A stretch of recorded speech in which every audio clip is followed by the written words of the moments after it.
T-Man 978 Chill Review. Hello everyone, T-Man 978.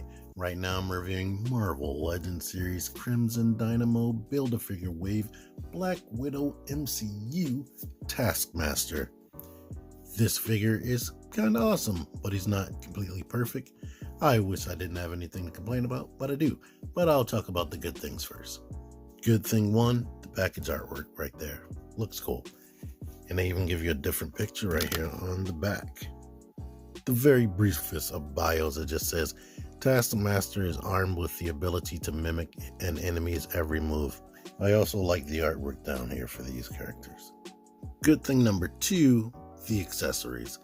He comes with enough accessories to give him at least 5 fighting options. One being this shield with his typical logo right there, which is cool. It just has this clip, and it does have a peg if you do this. This shield is way smaller than a typical Captain America type shield. You get this sword, nicely detailed. I don't know if it's representative of anything. Maybe it kind of reminds me of Gamora's sword that she pulled out and it was stretched, but as you can see, it has paint on it as well. You get the bow, very detailed with paint on there. Looking at a movie still, he had a whole bunch of this orange right here on this area too. That's cool. You get the little area where the arrow goes, and they even give you an arrow, which is cool. Not super pliable, but that is pliable. Of course, you get a hand to hold the bow with. You get this trigger finger hand, I guess, to hold the arrow. I'm never good with getting the arrow in the hands like that. You get these claws for this fighting style right there, and these are Killmonger's claws, just painted a really dark blue. And of course, you get 2 fists, or not, of course. Nicely, you get 2 fists. He comes with the fist on. So yeah, when Hasbro goes out of the way like this, I'm happy. 3 different hand options, love it. And 3 different weapon options, great. And then there's Taskmaster himself. This is a Tamashii Nation stage act stand right here, well, mixed with a Revoltech stand, which you can't see because of my lights. But he is really good. What's good about him is some of his articulation is good. His paint, he has a ton of paint, so that's really good. Like, he looks mostly blue, but when you really pay attention, they have the orange right there. This is blue with silver around it right here. Blue and silver in the belt. Not too much on the back, so let me show that. He does have the orange stripes on this backpack right here. And I like the smooth look of that. And of course, you see all of this, which is all immaculately painted right there. Very good. You can see his face while we're right here. Here's the arm detail. Silver on the shoulder pad. Silver and orange right there. So, all good. And to show you this up close so you can really see, that is Killmonger's claw right there. These fists don't have much detail on them, as you can see. But I do see a little bit of texture right there. That same texture is in his butterfly joint, which only because of the way this armor plating is working, it's only backwards butterfly, which is good for the sword and shield poses and whatnot. Trying to let you see this as close as possible, but yeah. And you can see that texture on the back of the mask right here, or the hood. Yeah. But let's get into the articulation. The head, it's on a ball hinge as normal, but on top of that, wait, let me show you. You can move this back. That's about as far up as you can make it. If you make it go back further, because of all this right here, let me try to let you see in there. Because of all that, it typically makes his head pop off. While the head is off, I wanted to show this.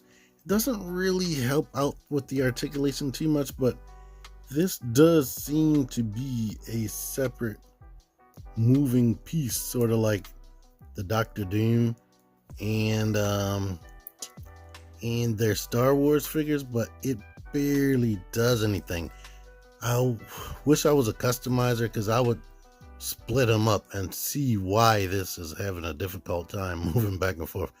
I feel like it might be too much plastic, and yeah, they shouldn't have put so much plastic to give him more range going back.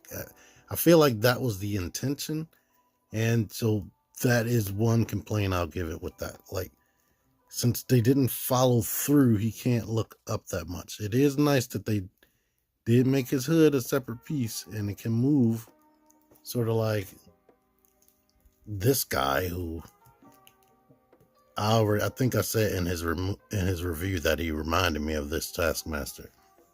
Wonder if that's a huge coincidence. But this scarf is like a pliable piece. I think it's attached like halfway right there, and it's definitely attached right here. Kind of makes me think like there should have been a cape right there. But I think for this movie, and I could be wrong, this hood replaced the cape, so he probably takes that down and that hangs off. But he has the reverse butterfly I was showing off. This armor can go up inside of that butterfly socket. This butterfly reminds me of the Jazzwares articulation, which is not as useful as I would want. And I got this stuck up under his breastplate earlier, and it took me forever. And there do seem to be soft ratchets in the shoulders. It kind of felt like I was breaking that peg, but I wasn't. Swivel this. Double jointed elbows that bend that much, which is a lot. Of course, all the wrists hinge in and out the same way. They don't have the roll of the dice, and they rotate. Ab crunch. Crazy, unnecessary ab crunch. You can go back and leave his stomach looking like that, but then it comes crazy forward, which I thought, like, this reminds me of that old Bucky from Winter Soldier. But when you kind of twist it and lift the legs up, it helps out for posing, and it almost looks like he has the swiveling diaphragm joint, which he doesn't. He just has a regular waist rotation. Legs can go back a lot.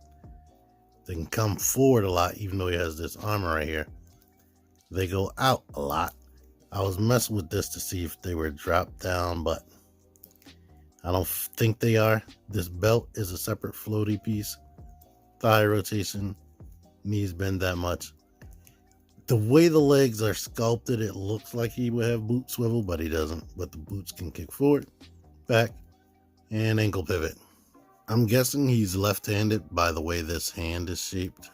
He has the trigger finger on this hand, and this clips on the wrist like that. The main things I wanted to complain about is the way that neck thing doesn't really work.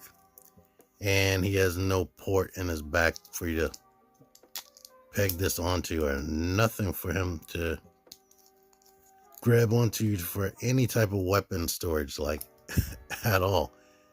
I guess if you try to force it, you can put the sword behind the belt. But yeah, who would want to do that? No, there's no weapon storage. You could do this with the bow, but that's about that. Speaking of the bow, I always have trouble figuring out how you're supposed to make them hold the thing and hold the arrow. Like, they don't make it easy. And I guess if you mess around with it, Or they should definitely just give you a frickin' regular arrow hand. I mean, you can hold it like this, but making it look good. I'm gonna cut ahead and not waste your time. It is very hard to get him holding this thing like this. And then the bad part, or the worst part, is once you do that, because this is pretty much how he holds it, except this arm will be straight out. Now we got this to worry about, because he should be holding that at the same time, which technically could do that, but you're warping it. So there you go. That I would just not go with the way he actually holds it and bring it a little bit closer so he can put it into his fingers like this while holding it down there. Something like that. But yeah, great figure. Tons of options. Like, I think I prefer the sword and shield the most out of the bow and arrow, more than anything. And then the claws are also a cool option. Main gripes, I wish his head could look up a little bit more without popping off. It would have been nice if he had some weapon storage. And boot swivel. Boot swivel is always awesome. I like everything else about him, especially the accessory account and all the options. I was about the end without any comparisons. Here he is next to my Mezco Spider-Man. And here are some other MCU villainous characters right here. I already said how I feel about the figure. You let me know how you feel. If you're somebody that doesn't like MCU characters, don't even bother. Just comment on the next video. Thank you for watching. Until next time, T-Man978 out of here. Click the videos. Click